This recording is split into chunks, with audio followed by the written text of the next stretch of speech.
ஓம் ஸ்ரீராம ராம ராமேதி ரமே ராமே மனோரமே சகசிரநாம தத்துல்யம் ஸ்ரீராம நாம வராணனே. உலகம் யாவையும் தாமுழா வாக்கலும் நிலைபெறுத்தலும் நீக்கலும் நீங்களா அழகிலா விளையாட்டுடையார் அவர் தலைவர் அன்னவர் சரண் நாங்களே.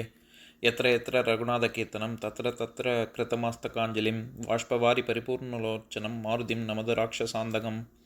அஞ்சிலே ஒன்று பெற்றான் அஞ்சிலே ஒன்றை தாவி அஞ்சிலே ஒன்று ஆறாக ஆரியர்க்காக ஏகி அஞ்சிலே ஒன்று பெற்ற அணங்கை கண்டு அயலாரூரில் அஞ்சிலே ஒன்றை வைத்தான் அவன் எம்மை அழித்துக் காப்பான். இன்னைக்கு நம்ம கம்பராமாயணத்துல பாலகாண்டத்துல வேள்வி படலத்துல 58வது பாடல் பார்க்க போறோம். அரிய யான் சொலின் ஐய நிற்கு அரியது ஒன்று இல்லை, பெரிய காரியம் உள அவை முடிப்பது பின்னர் விரியும் வார்புணல் மருதம் சூழ் மிதிலேயர் கோமான் புரியும் வேள்வியும் காண்டும் நாம் எழுக என்று போனார். இதுதான் பாட்டு. இப்ப பதம் பிரிச்ச பொருள் பார்க்கலாம். ஐய அரிய யான் சொலின், மேலோனே அரிய செயல் என்று நான் சொல்வேனானால் நிற்கு அரியது ஒன்று இல்லை, உனக்கு செய்வதற்கு அரிய செயல் எதுவுமே இல்லை. ஆயினும் பெரிய காரியம் உள, பெரிய செயல்களும் உள்ளன. அவை முடிப்பது பின்னர் அவற்றை செய்து முடிக்க தக்க காலம் பின்னால் வரப்போகிறது. எனவே வார்புணல் விரியும் பெருகி வரும் நீர் நிறைந்துள்ள மருதம் சூழ் மிதிலேயர் கோமான், மருது நிலங்கள் சூழ்ந்துள்ள மிதிலை நாட்டின் மன்னனான ஜனகன் புரியும் வேள்வியும் காண்டும் நாம் செய்கின்ற வேள்வி ஒன்றினையும் நாம் சென்று பார்ப்போம். எழுக என்று போனார். எழுந்து என்னுடன் வருவீர்களாக என்று கூறி அழைத்தே மூவரும் சென்றனர். இப்ப நம்ம இந்த பாட்டில் இருக்கக்கூடிய நயங்களை பார்க்கலாம். அதாவது இந்த 58வது பாடல் தான் வேள்வி படலத்துல இறுதியான பாடல். இதனை தொடர்ந்து அடுத்து வரப்போகிறது அகலிகை படலம் தான். இப்ப நம்ம இந்த பாட்டுக்கு பொருள் பார்க்கலாம். அதாவது சொலின் அப்படின்றது சொல்லின் அப்படிங்கிறதுனோட இடை குறைந்து சொல்லின் அப்படின்னு வந்திருக்கு.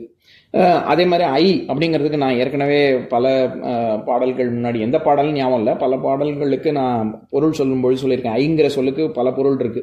அதாவது அதனாலதான் பாடல் கூட, சினிமா பாடல் கூட ஒன்று இருக்கு, ஐ என்றால் அது கடவுள் என்றால் அந்த கடவுளின் துகள் இவன் தானா அப்படின்னு.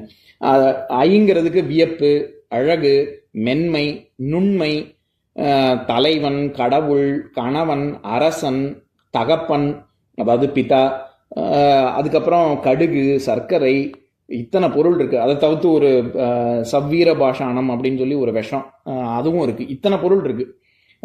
இது இந்த இடத்துல ஐன்னா அழகை தான் குறிக்குது. அதனால ஐயனே அப்படின்னு இங்க ராமரை சொல்லும் பொழுது இங்க அழகனே அப்படின்னு தான் நம்ம பொருள் கொள்ளணும்.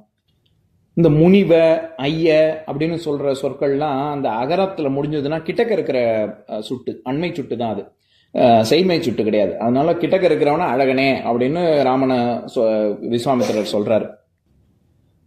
போன பாட்டுல பார்த்த மாதிரியே நிற்கு அரியது ஒன்று இல்லை அப்படின்னா ஒரு விஷயம் கூட, அந்த இடத்துல ஒன்றுனா ஒரு காரியம் அப்படின்னு இல்லை, உனக்கு ஒரு விஷயமே இல்லை அப்படின்னு ஒரு சிறு கொஞ்சம் கூட இல்லை அப்படிங்கிற பொருள்ல தான் வருது. அதாவது அரிதானது இல்லை பெரிதானது இருக்கிறது அப்படின்னு விஸ்வாமித்திரர் சொல்றாரு. இதுல வார்புணல் எப்பேற்பட்ட இது நகரத்தில் இருக்கக்கூடிய ஜனகன் அப்படின்னு சொல்ற இடத்துல விரியும் வார்புணல் மருதம் சூழ் மிதிலையர் கோமான் அப்படின்னு சொல்றாரு. வெறும் மருத நிலத்தை ஆழ்கிற மன்னன் அப்படின்னு சொல்லல, விரியும் வார்புணல் அப்படின்னு மருதத்துக்கே 3 அடை சொல்றாரு. விரியும் வார்புணல் அப்படின்னு. விரியும் அப்படின்னா இந்த இடத்துல ரொம்ப நீண்டு இருக்கக்கூடிய அப்படின்னு அர்த்தம், ரொம்ப பெரிய இடம் அப்படின்னு. பெருகி வரக்கூடிய. அதே மாதிரி வார்புணல் அப்படின்னா ரொம்ப அபரிமிதமாக வரக்கூடிய நீர் அப்படின்னு அர்த்தம். ஏன்னா நம்ம வாரியோ வாரின்னு செலவு பண்ணா அப்படின்னு கூட சொல்லுவோம்ல. அதான் அந்த இடத்துல வாரின்னு 2 விதமா பொருள் சொல்லலாம். ஒன்று தண்ணி மாதிரி, தண்ணி பட்ட பாடு அப்படின்னு சொல்றாங்கல்ல, தண்ணி மாதிரி செலவழிச்சான் அப்படின்னு ஒரு பொருள். இன்னொன்று ரொம்ப மிகுதியாக செலவழித்தான் அப்படின்னு. அந்த மாதிரி இங்க சாதாரண புனல்னு சொல்லல, வார்புணல் மருதம் அப்படின்னு ரொம்ப அபரிமிதமான நீர் வளம் கொண்ட மருத நிலத்தை ஆள்கிற மிதிலை கோமான் ஜனகன் அப்படின்னு சொல்றாரு. இப்ப நான் பாட்டை இன்னொரு தடவை படிக்கிறேன் கேளுங்க. அரிய யான் சொலின் ஐய நிற்கு அரியது ஒன்று இல்லை, பெரிய காரியம் உள அவை முடிப்பது பின்னர் விரியும் வார்புணல் மருதம் சூழ் மிதிலேயர் கோமான் புரியும் வேள்வியும் காண்டும் நாம் எழுக என்று போனார். இன்னொரு நாள் இன்னொரு பாட்டு பார்க்கலாம்.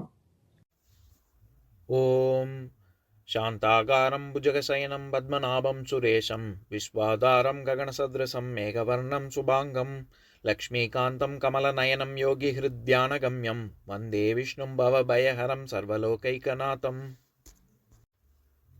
உம்பரோடு இம்பர்காரும் உலகம் ஓர் ஏழும் ஏழும் எம்பெருமான் என்று ஏத்தி இறைஞ்சி நின்று ஏவல் செய்ய தம்பியரோடும் தானும் தருமமும் தரணி காத்தான் அம்பரத்து அனந்தர் நீங்கி அயோத்தியில் வந்த வள்ளல்.